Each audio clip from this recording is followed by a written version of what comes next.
Now, detonate the reality bomb! I will build a great, great wall. Some alien race to come down and threaten us. Is the singularity near? The truth is out there. The military-industrial complex. The 7 mountains of the influencers of culture. To be as gods, you know. Change has come to America. Catapult of propaganda. From a secure location on top of the ridge in the heart of the beautiful Missouri Ozarks, this is A View from the Bunker. Now, here's Derek Gilbert. We almost missed an annual tradition here at A View from the Bunker. I'm Derek Gilbert, and joining me today is a guest who has been a regular in the past, and it seems that we fell into a pattern some years ago of discussing issues of the supernatural around Halloween, which is the time of year when we are awash in it in our culture. This year, the time almost got away from us, but better a few days late than never. We're going to talk today about the spirits and the demonic realm, their origins, and we will see where we go from there, because we've been talking before beginning the broadcast today, and I think we've got a lot of things that we could spend some time on. He does have a new book out. He is the author of the groundbreaking book, Interview with the Giant, Ethno-Historical Notes on the Nephilim, but his new book, which is derived from his doctoral dissertation, Paneas, Religion in the Ancient City of Pan. You can see I'm holding the book up here, and I mean to read it off the cover. We welcome back to the program for the first time in far too long, our friendly neighborhood PhD, Dr. Judd Burton. Judd, welcome back. Good to be back, Derek. Thank you. Should mention right up front, your website is burtonbeyond.com for people who want to dig more into your work and your writings. But Judd, long day. We were hauling boxes of stuff out of the garage to a back bedroom today, so I'm still not back to normal here. Founder director of the Institute of Biblical Anthropology is Judd. So, and that website is tioba.org. All right, now that we've got all that stuff out of the way, the book Paneas, the Ancient City of Pan. We're talking about a location that most of our listeners, I think, are familiar with, but for those not familiar with the title of this particular location, why did you choose to make Paneas the subject of this book? Well, of course, Paneas is, I suspect that most people would be familiar with it through its reference in the New Testament in Matthew chapter 16 and Mark chapter 8 as Caesarea Philippi. Paneas is the older Greek designation of the site. But Paneas is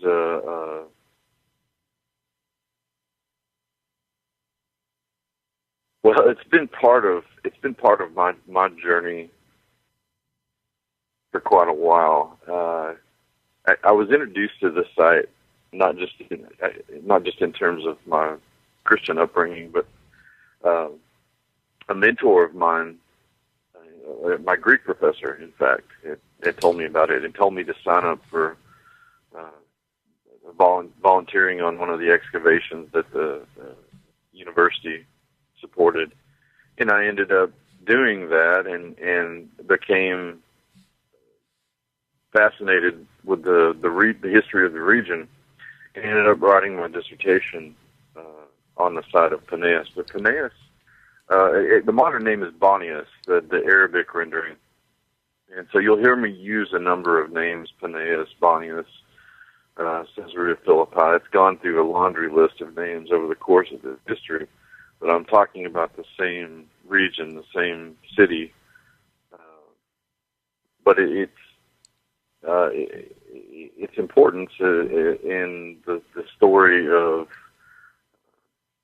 the Watchers, the giants, all of the taxonomy, if you will, of the tribes and clans of giants, is really quite crucial because of its connection with the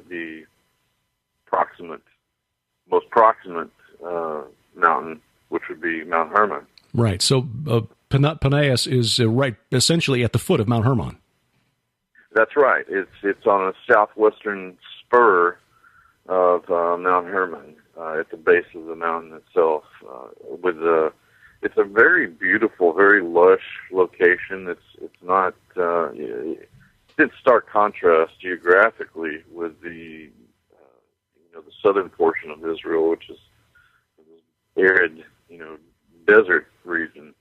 This is a very temperate, lush area with oak groves, and the headwaters of the Jordan can be found in this region. And there is a large cave at the base of the mountain, which the ancients saw as auspicious, and then immediately connected it with, again, a line of gods. The first of these, being the Semitic peoples that lived in the region. Probably the oldest deity associated with the cave is one of their Baals. But when the Greeks came through the region, they attributed the identity of this deity to be Pan, and that's how the region got its name, the Paneas, or Paneas, as it's first mentioned in Josephus. So Polybius actually is the first Greek historian to reference. So you say that the earliest deities, before the Greeks arrived, and your book basically begins with the Greek period and continues on until the 17th century. Why did you begin with the Greek period instead of going further back into, say, all the way back to through the age of the Amorites, for example? Well, I actually do begin in prehistory. That's not to say that the bulk of the study is not within the Greco-Roman period, but I actually do go all the way back into prehistory. The second chapter is the first in the study called Pan of Many Faces, and this is based on a paper that I wrote for a conference probably almost 10 years ago, about the time I was writing my dissertation, and I undertook a kind of comparative mythological study, and this one does go all the way back to prehistory and deals with the sort of Chalcolithic and the Bronze Age cultures that would have been living in the region, and deals with the at least the types of deities that they would have been worshiping. And, of course, students of the Bible will be familiar with that very iconic word, Baal. Mm-hmm. And there were, the truth is that there were a number of Baals. And some of them in the Old Testament are mentioned by name that are likely attached to this region, one being the Baal Hermon, mm-hmm. and the other one being the Baal Gad, which scholars have debated over the years as to which one is associated with this particular site, the cave site. Now, where do... I actually do go back to prehistory to begin this study. Okay. Now, and you know what? I think I got that impression from reading your paper, your dissertation, which I found online. Where did the tribe of Gad, the Israelite tribe of Gad, when they settled in the Holy Land, they were one of the tribes that settled east of the Jordan, along with Reuben and half Manasseh. Where did Gad settle? Were they in that region, or were they further south? It seems to me that the tribe of Gad was a little bit further south. Right, they were close to Moab because the Moabite stone, right. King Mesha talked about taking on the men of Gad. Right. Okay, it was Manasseh. Right. Manasseh was southeast of Hermon, and the tribe of Dan, when they relocated up and took the city of Laish, settled where Paneas is now. So that's right. The very scorned tribe of Dan. Yeah. Eventually. So and Gad is a word that actually translates fortune. I found that Gad is the name of one of the Canaanite deities. Isaiah was very critical of the Israelites for setting out a place for Gad, and I can't remember the other one translated means destiny. So Gad, which means fortune, and then another Canaanite deity, destiny, were apparently being venerated or worshipped in the time of Isaiah, the time of Hezekiah. That's right, and it's also it's likely also the source of the word God. And has entered popular parlance. Probably heard the expression "ye gads." Yeah, well, that's directly related to this the sort of linguistic parade over the millennia that all goes back to this word "gad." Did not know that. And of course, the name of one of the tribes of Israel, which makes you wonder what was in the mind of his mother when she decided to name him that. Baal Hermon, interesting connection. If we remember before the end of the program, nudge me about Baal Hermon and the link possible link to Jack the Ripper. Yes, indeed. Sharon stumbled onto that one. It's actually historic. Well, and you may have to nudge me too, because one of the titles of the chapters in here, which I took in part from Interview with the Giant, because I dealt with this topic, the God of the Razor, which is an allusion to Azazel, which I've not only myself but other scholars and researchers deposited as the same personality as Pan. Right. And the source of the word panic and pandemonium. Well, let's talk. I don't know. Go ahead. I was going to say, well, let's talk about that, about Pan and the goat demons. Again, this is something that pops up in the book of Isaiah, where the Israelites are condemned, also Deuteronomy, for worshiping the Seirim while they were in the desert. Right. The hairy ones, the goat demons, is how it's translated in the Old Testament. And there's that strange command to the nation that for redemption of sin for the people of Israel, they were to send a goat out into the desert. Azazel. Let the sins of the people be on Azazel. And so, what is the link between Azazel, Pan, and Paneas at the foot of Mount Hermon? Well, it's a matter of geography and tradition, I think. But as a side note to that, can you imagine a sermon being preached from the pulpit with that translation of the passage from Isaiah being used?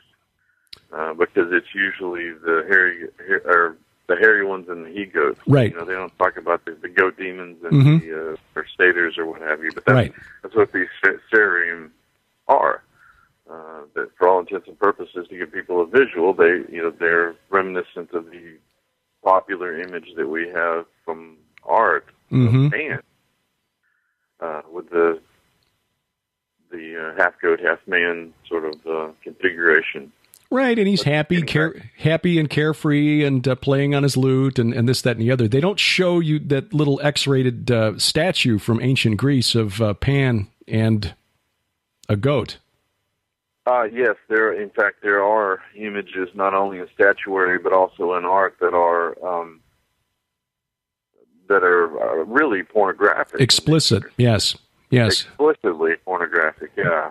There are no bones about it. But that's usually, again, the filter through which we get all of this mythology, unfortunately these days. But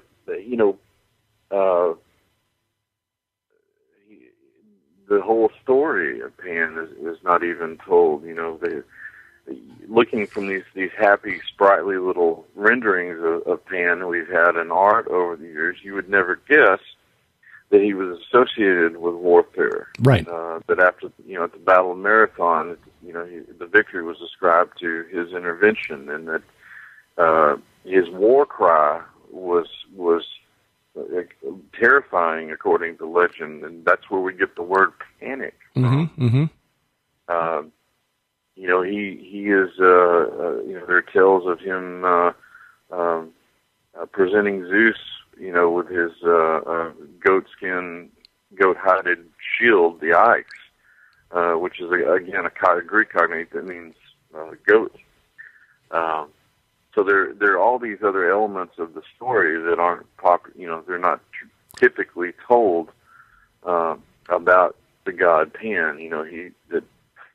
He's not just this sprightly fellow who plays his panpipes and saunters through the woods with a lot of dryads and nymphs following him. He's this very lusty, warmongering creature. Mm-hmm. And that's, if we go back to the accounts that we have from the non-canon material, like Enoch especially, which listeners will no doubt be familiar with, there are passages that give us some insight into the character and the identity of Azazel. And he's very much associated with war, if we're to believe the account from Enoch, because what does he do? He teaches metalsmithing and warcraft to this early generation of humanity in exchange for this genetic access to the human genome. Mm-hmm. So what is this? He go also ahead. teaches this. I'm sorry, go ahead. No, I was just going to ask about the translation, God of the Razor, and that reference, but I don't want to sidetrack where you're going. So that was simply that's literary license. That's just artistic license. It's something that it seemed appropriate because he was a teacher of making swords and spears. Right. Okay. Yeah. But he also taught, and this is another element of Pan, and for that matter, Azazel. He also, in the accounts in Enoch, he's ascribed all sin. That's a direct quote. What he did, what he revealed to humanity, these secrets of heaven, were not to be, at least at that time. And from what the other watchers were teaching, these fallen angels, we can piece together that what they were teaching was a combination of practical sciences and the occult or witchcraft. Mm-hmm.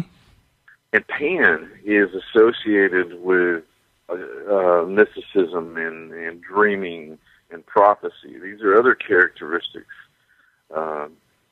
of the god Pan that are often overlooked in a general survey of the deity. Again, getting fed these popular images of this sprightly character who's just happy-go-lucky all the time. But when in fact, you had this very violent, again, lusty sorcerer for all intents and purposes.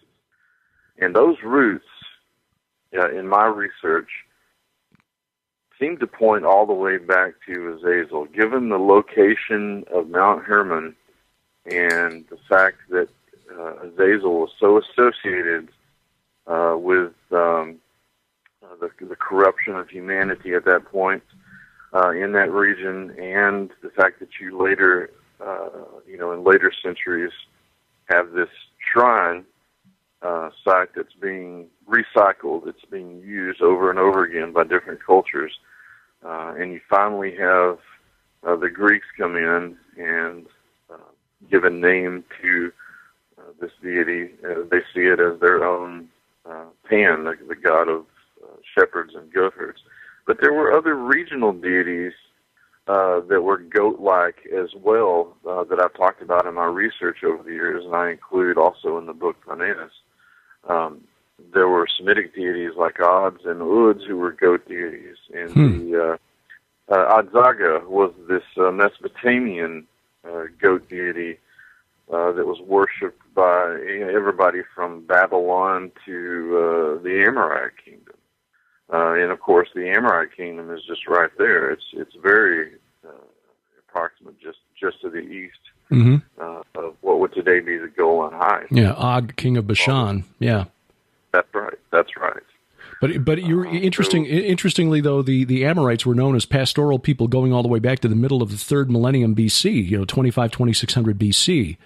They were known as as pastoral types herding their flocks around. They were thought to be mountaineers, which would fit with the herding of goats and sheep. They were warlike to the point where they really intimidated their neighbors. And by the time of Abraham, they basically had taken over all of the ancient Near East, everything that today is Iraq, Syria.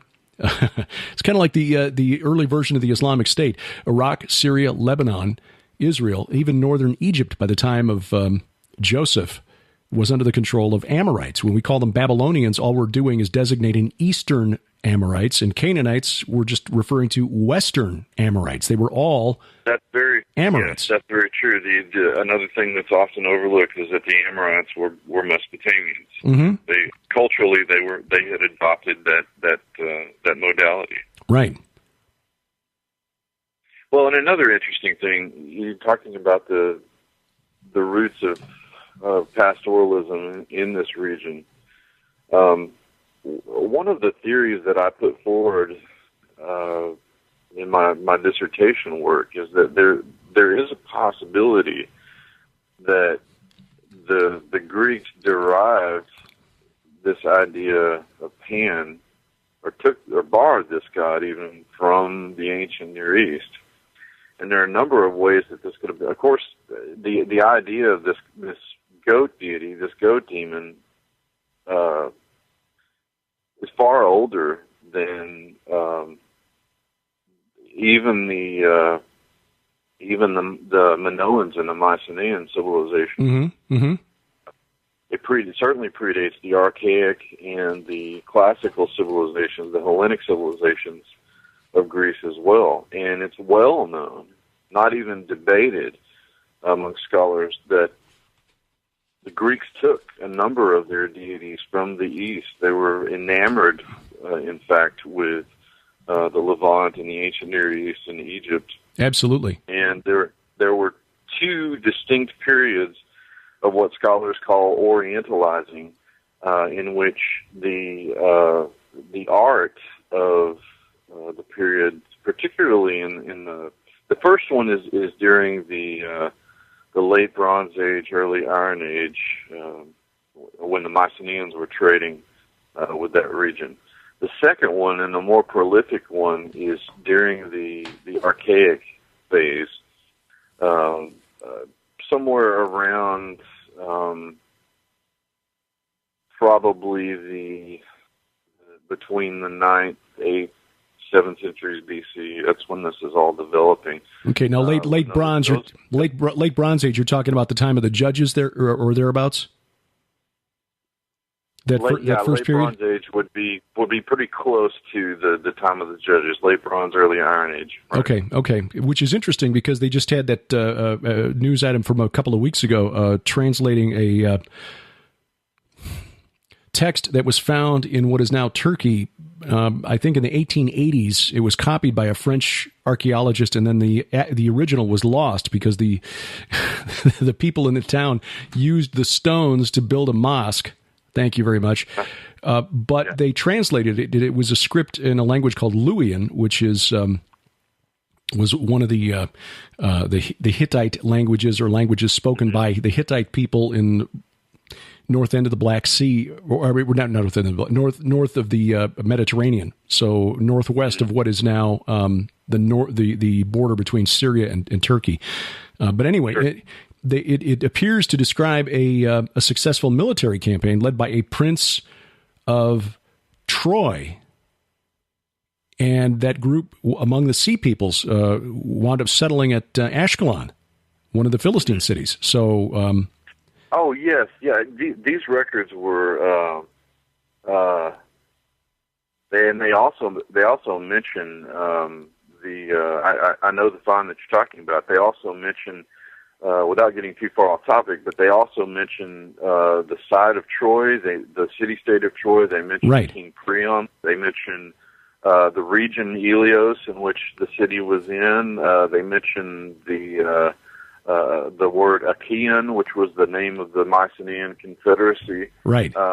I believe Agamemnon's name is also mentioned, if I'm not mistaken. Yeah, but these are all Hittite records. They're outside sources confirming this historical event, that we call the Trojan War, that Homer mythologized in his account. And what's fascinating, and again, getting back to the subject of orientalizing the Greek pantheon, contrary to what many scholars have believed, which is that the Greek pantheon comes from Indo-European sources and had nothing to do with those, Jews and Mesopotamians and those, Semitic peoples.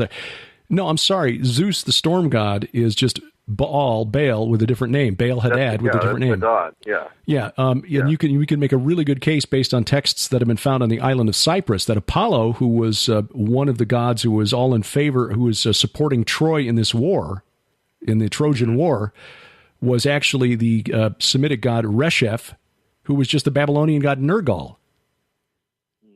So, you basically, you've got the same warrior god with the as an archer who spreads plague and pestilence, also serving as the gatekeeper to the underworld, which is significant.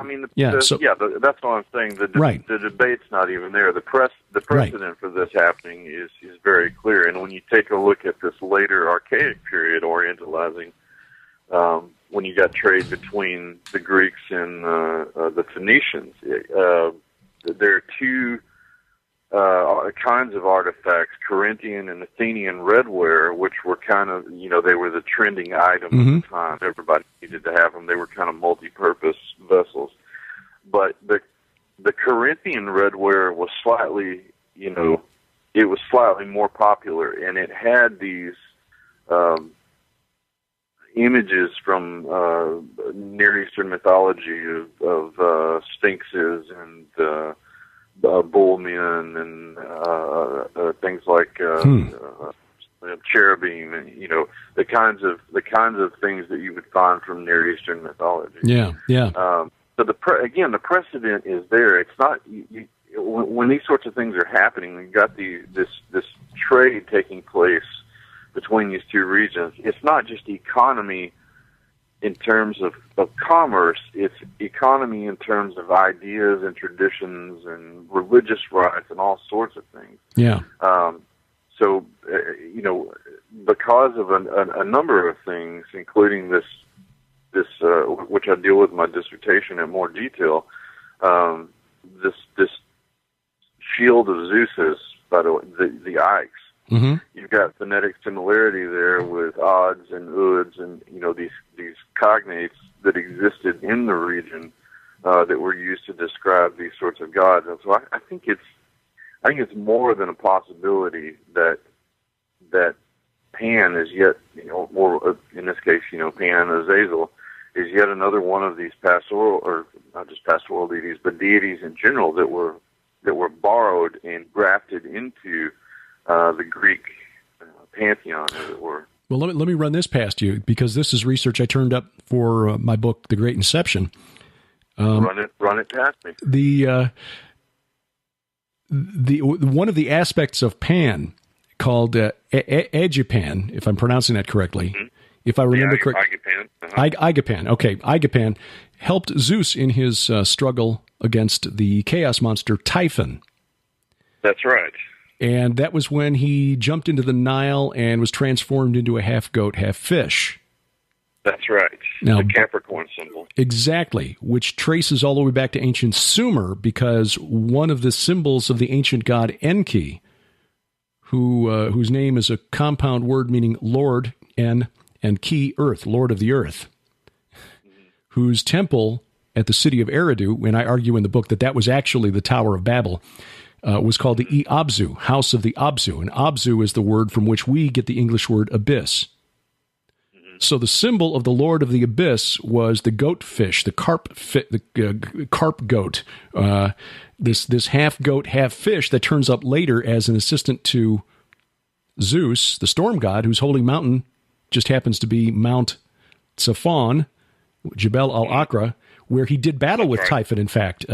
And that was, of course, the holy mountain of Baal Hadad, or Baal Zafon. Of course, being Typhon, of course, being the analogous to the Leviathan in the story. Yes, exactly. Yeah. So you've got this borrowing taking place from Sumer of this symbol of the Lord of the Abyss, who helps out the storm god, the king of the gods, for the Greeks and for the Amorites, the Western Amorites anyway. The Marduk, the Eastern Babylonians, was the king of their king of their gods. But for the Hittites and the Hurrians and the Urartrians of the kingdom of Urartu or Ararat, yes. the king of their pantheon was the storm god.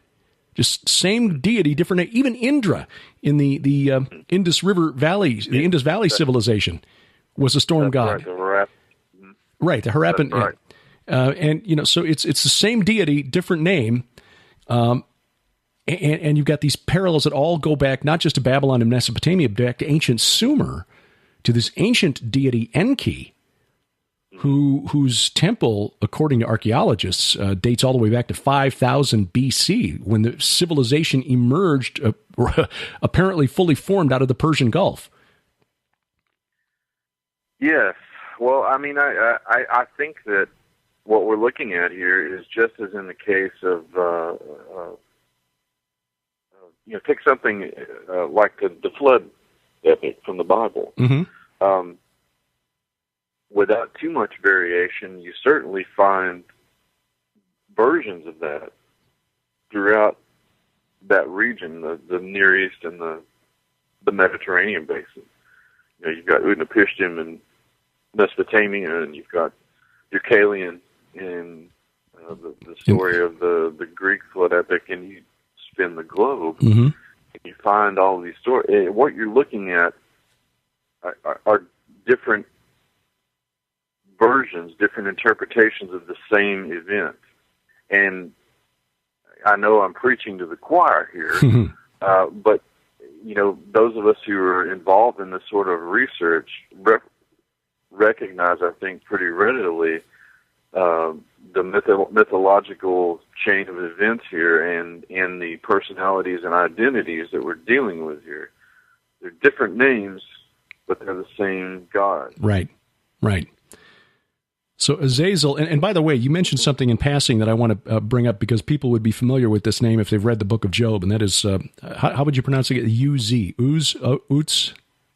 Uz, that's right. Uz, and you connect that to Azazel as well, and from what little I know about the book of Job, that is probably the region, east of the Jordan, the Transjordan was probably the region where Job lived.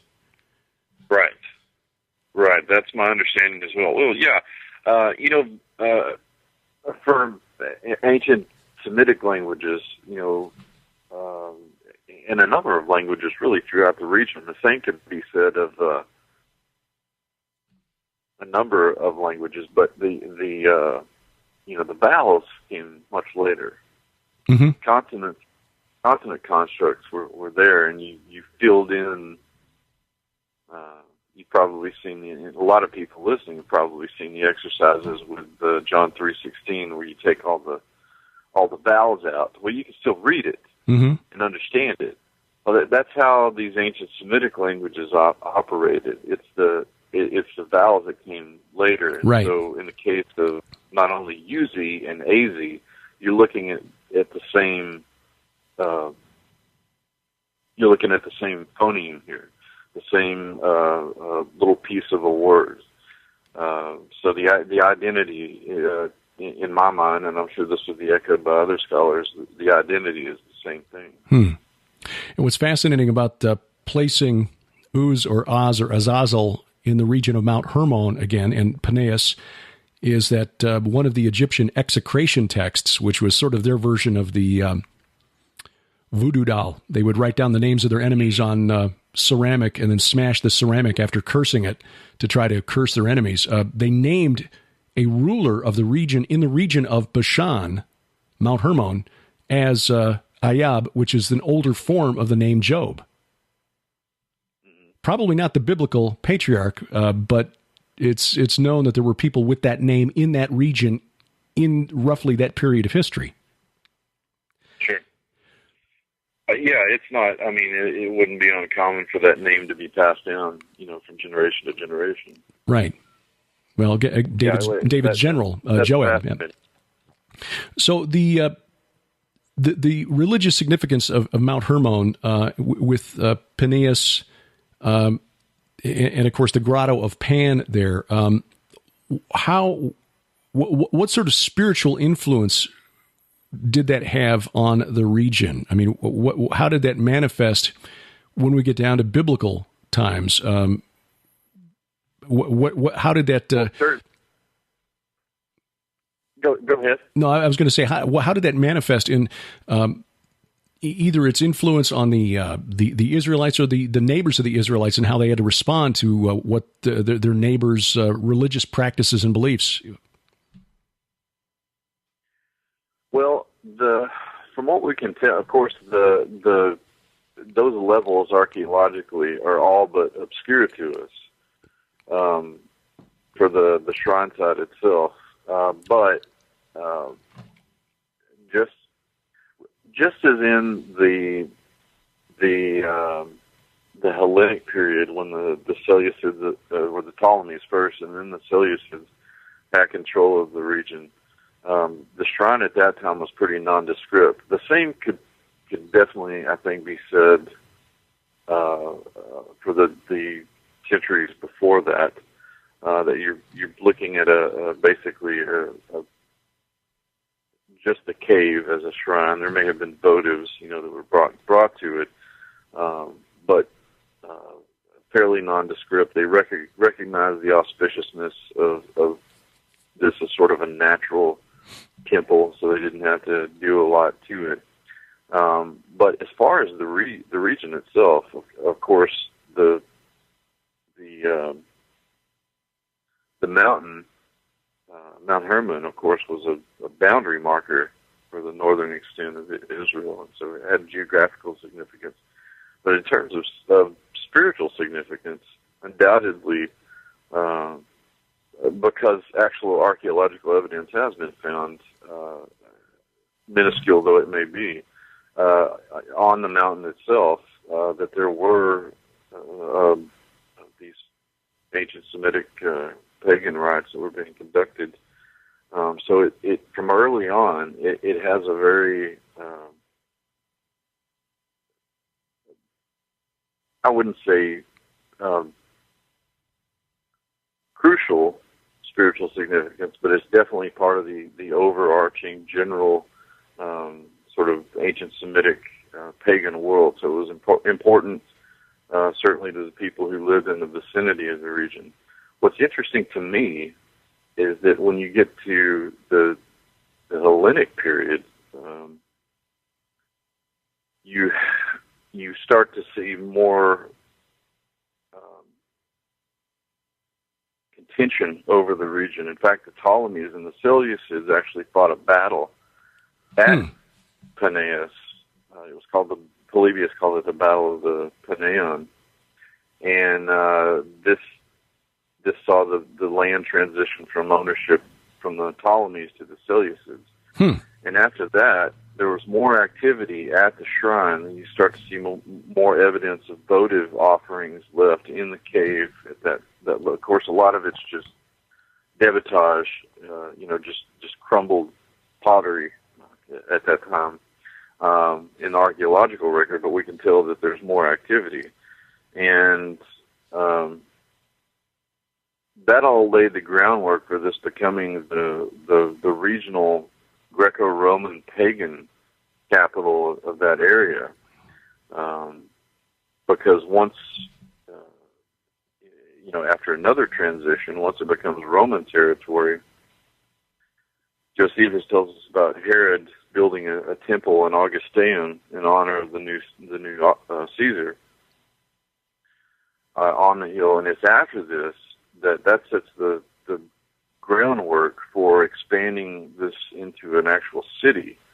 And the Temenos, or the temple area, the sanctuary area against the red cliffs that make up one side of the town, becomes a very active region. You not only have the cave there, but there are shrines to nymphs eventually made. You've got the Augusteum, There is a temple to Zeus that's eventually built there.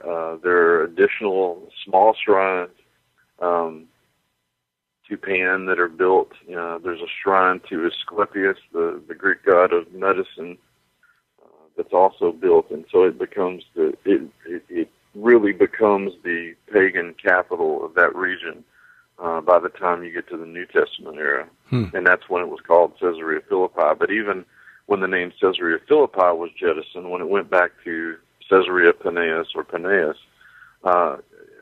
up until the middle, sort of crawling into the late 4th century, this still remained a very important pagan center for that part of the Levant.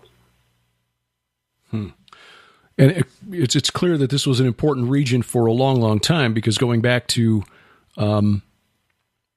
ancient history, of course, we know that that is where, according to the Book of Enoch, the Watchers descended and swore an oath to proceed with a plan that they had developed to take wives from among the daughters of men. And this is where I'm going to circle back to something I referenced earlier regarding the link between Mount Hermon and Jack the Ripper. Because in 1869, the archaeologist, he was actually an engineer working for the British military, but he was deployed to the Levant by the Crown under the auspices of the Palestine Exploration Fund, Sir Charles Warren. Oh, yeah. Yeah. Sir Charles Warren, who discovered Warren's shaft through which Joab, or Job, actually, David's general, climbed up into the city of Jerusalem and opened the door so that the Jebusites were defeated by David and his men. But the month before he found that, in September of 1869, he climbed to the summit of Mount Hermon and found on the summit of the mountain a temple, an ancient temple, still standing, although in some disrepair. It's called Qasr Antar. And this temple appears to date back to the Roman period, perhaps, maybe earlier.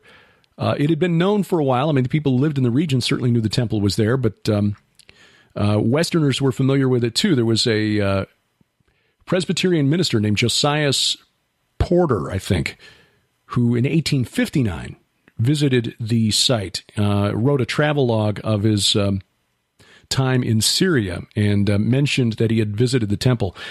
But what he didn't see, and what Sir Charles Warren found, was a stela inside the temple. And this stela was very large. It was 12 inches, or about 18 inches wide, 4 feet high, and 12 inches deep, carved out of limestone. And in the limestone was carved in archaic Greek. Well, archaic. If it was in Greek, it couldn't have been before the time of Alexander, I presume. So 4th century BC or thereabouts.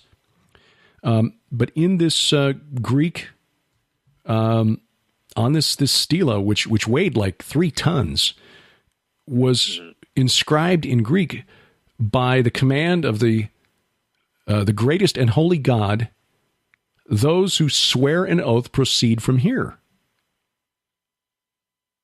Now, yeah, Sir Charles came down the mountain, got permission from the Islamic ruler, the Ottoman ruler a governor in Damascus, I think the Pasha was his title, to take the stone from Qasr Antar.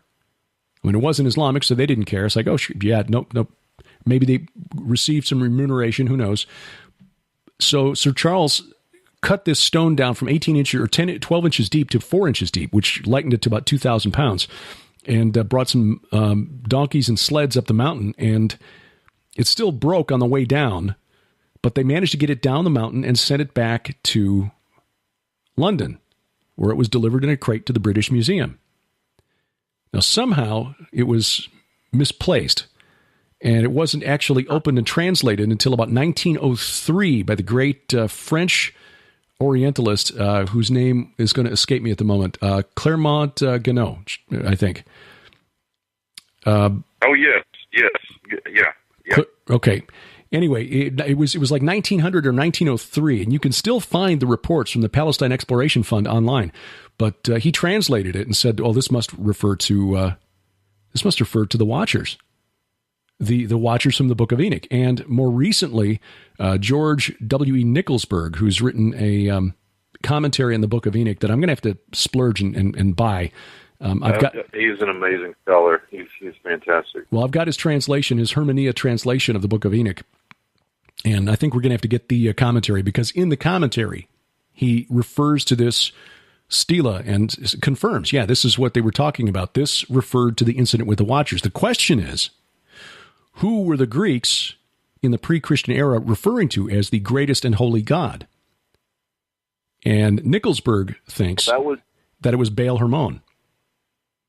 Or Hermon. Yeah. Quite possibly. Now, are you saying that they've dated this site to the Hellenic period? Based on the temple and based on the Greek, they believe it was 3rd or 4th century BC. But here's, as Paul Harvey would say, the rest of the story. This crate with this stela was returned by Sir Charles Warren to London in 1870. Well, 1888, Sir Charles Warren finds himself as the commissioner of Metropolitan Police. That's Scotland Yard in London, when Jack the Ripper begins using knives to carve up women in the East End, which is why I think it's so significant. You reminded us that Azazel, this goat demon, whose shrine is at the base of the mountain, is the one who taught humanity metalworking and the art of making edged weapons in the first place. Mm-hmm. And I'm going to have to pass that on to Sharon, because even though she's opened book 2 of her Red Wing Saga series with the uncrating of this stela, I don't think she's made that connection. She may be aware of it. She's smarter than me, so she probably already knows this. So very often in our house, I'll discover something and I'll go to her and say, "Sweetheart, honey, did you know this?" And yes, did you not listen to my presentation in Chicago 4 years ago? But I'll tell her anyway. That'll win you some time in the doghouse. Yeah, well, I'll risk the rebuke just in case. But anyway, that's the link. Now, on a spiritual level, is it really connected? Don't know. Sharon, as a fiction author, can certainly take it and run with it, and she has. But it is an interesting series of data points to connect. And when you're looking at this temple, and here's the other thing that I found fascinating, because Sir Charles was a surveyor. He surveyed Gibraltar for the British military. Uh-huh. He did a site drawing of the summit of Mount Hermon, and shows the temple, and then shows the summit. And on the summit, apparently there was a depression on the very top of the mountain, like a big cup. Now, the Belgian scholar Edward Lipinski speculates that this was for libations, drink offerings. And he points out, and I was not aware of this until I read this paper on called The Abode of El, in which he identifies Mount Hermon as the holy mountain of the chief Canaanite god El. So not only do you have the Watchers there, you've got El living there according to Canaanite religion with his 70 sons, which is why when Jesus came down the mountain after the transfiguration, he sent out the 70 disciples. He's reversing what they... So anyway, there was a ritual that was performed by the Amorites called the Yarid, which was a ritual in which they would circumambulate a spot and then pour out a drink offering. But when you transliterate from Semitic to English, the Y becomes a J. So what he's saying is that it wasn't in the days of Jared the patriarch, it was in the days of Yarid, this festival where they would pour out a drink offering on the summit of Mount Hermon that the Watchers came down. And he points out, and here's an interesting connection. Unfortunately, I learned it after I wrote my book, so it's not in the book. The confrontation between Elijah and the prophets of Baal on Mount Carmel. The city god of Tyre, which is where Jezebel's father was the king, during the 8th century BC, or 9th century, when Elijah and Ahab and Jezebel were doing their thing, was Melkart. Melkart was the city god of Tyre at that time. And of course, Melkart, right. Interestingly, Melkart was just the Phoenician name of Hercules. So it was actually probably the priests of Hercules, prophets of Hercules, that Elijah put to death. But it's documented that one of the rituals performed in honor of Melkart was this Yared festival, where they would circumambulate and then pour out the drink offering, which is why Elijah, not just to make the wood wet to make it harder for God to ignite the sacrifice, Elijah was mocking the rituals that they performed for their God. Go down the mountain, bring up water from the brook, and dump it out on the wood. So again, another example of God reversing the pagan rituals of the Amorites. That's right. To demonstrate his superiority and his kingship. And so let's get to the Watchers. One of the mocking a ritual that again, as you say, likely has this tie going back to the Watchers. Yeah. Reverence of the Watchers. Oh, and one other thing that Warren speculated. Sir Charles was a very interesting guy and a very intelligent man, no doubt, because in his report for the Palestine Exploration Fund, he said, the Muslims have a belief that their sacred cube in Mecca, the Kaaba, contains 5 stones from 5 holy mountains: Mount Ararat, the Mount of Olives. Let's see, what was the other one? Mount Carmel, Jabal al-Nur, which was where Muhammad received his revelation, and the 5th was Mount Hermon.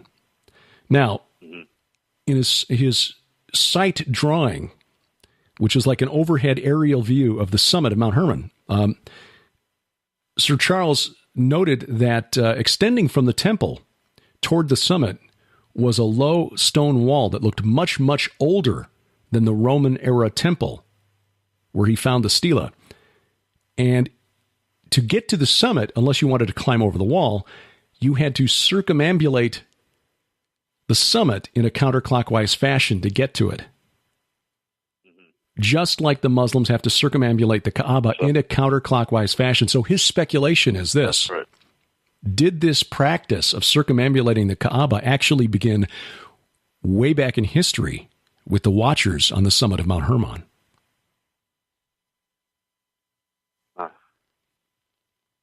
Yeah.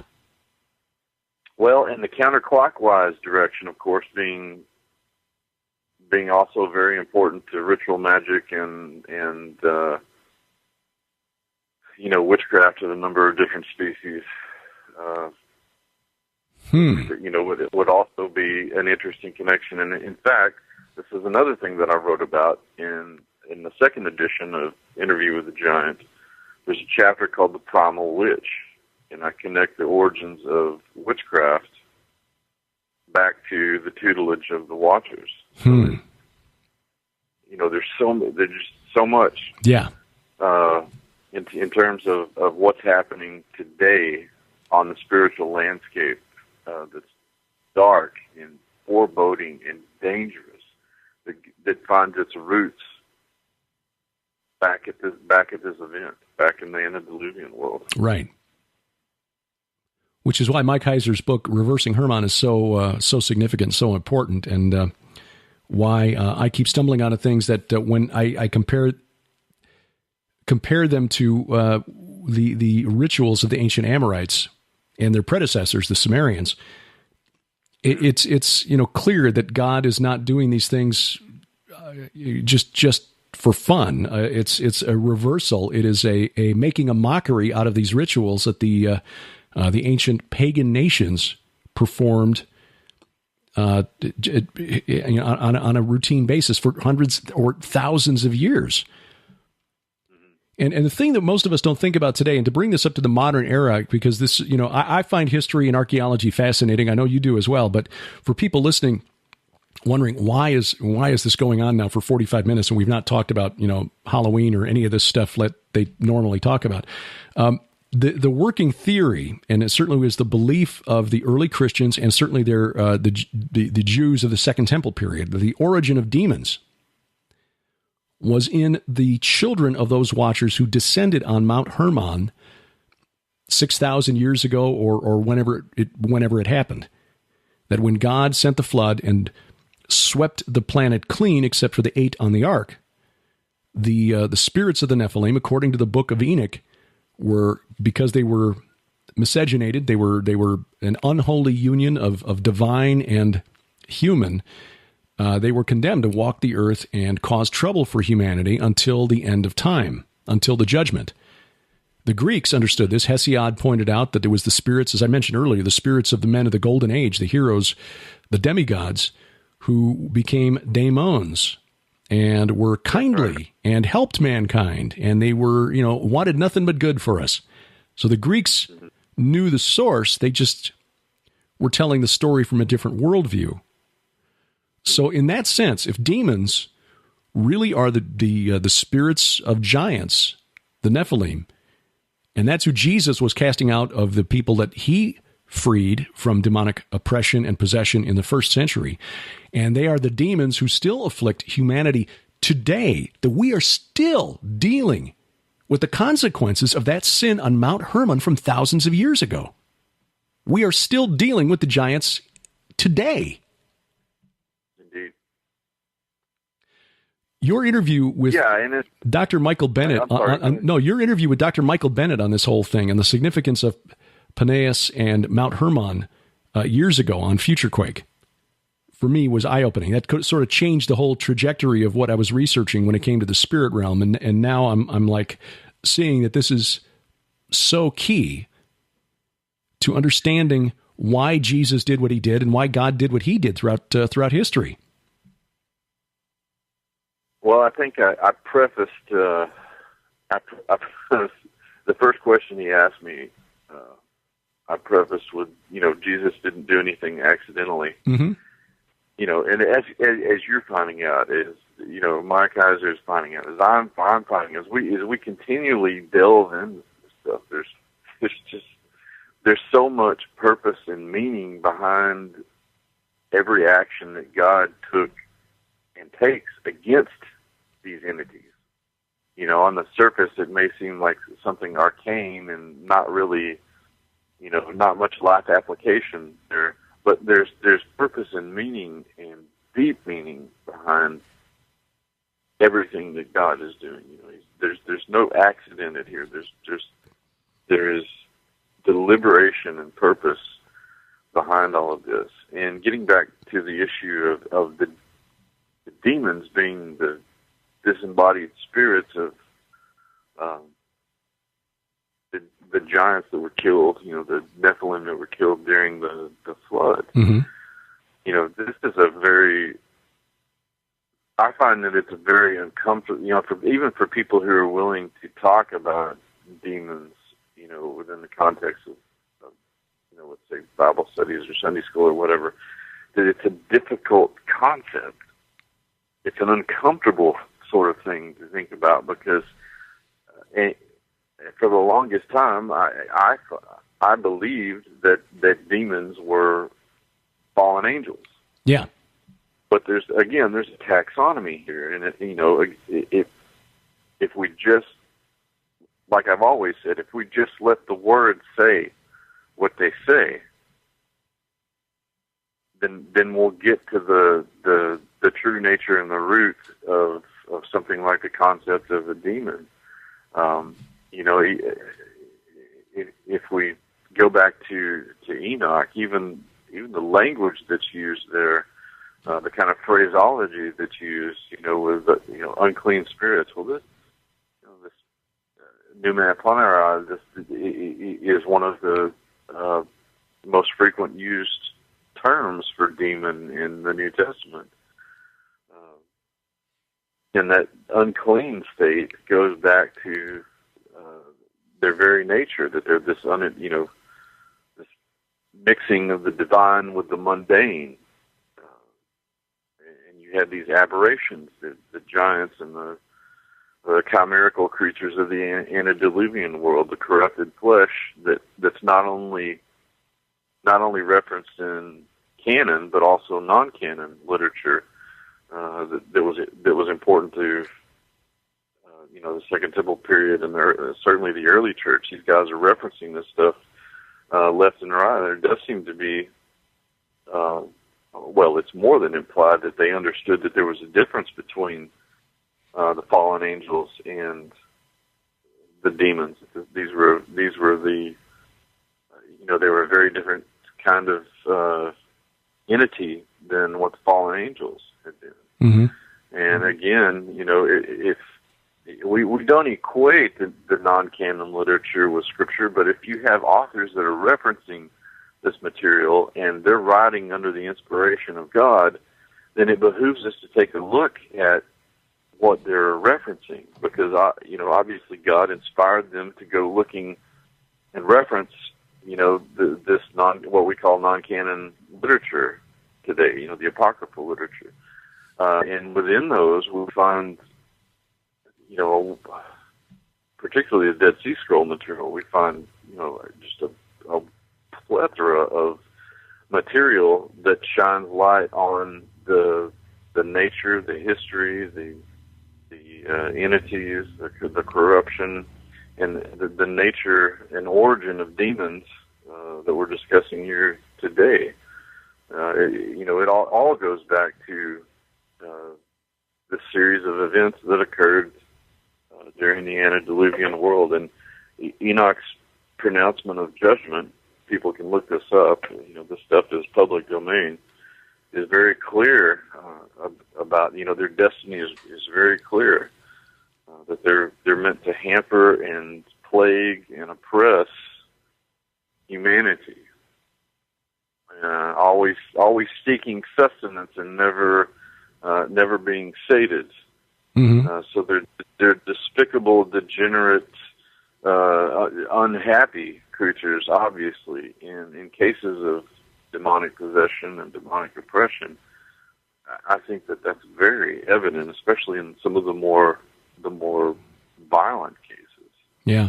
And it also explains why these people have superhuman strength and why they can speak in languages that they've never been exposed to. It's because you're dealing with supernatural intelligence that's been around for millennia. Yeah, these are not cute little. All of this back.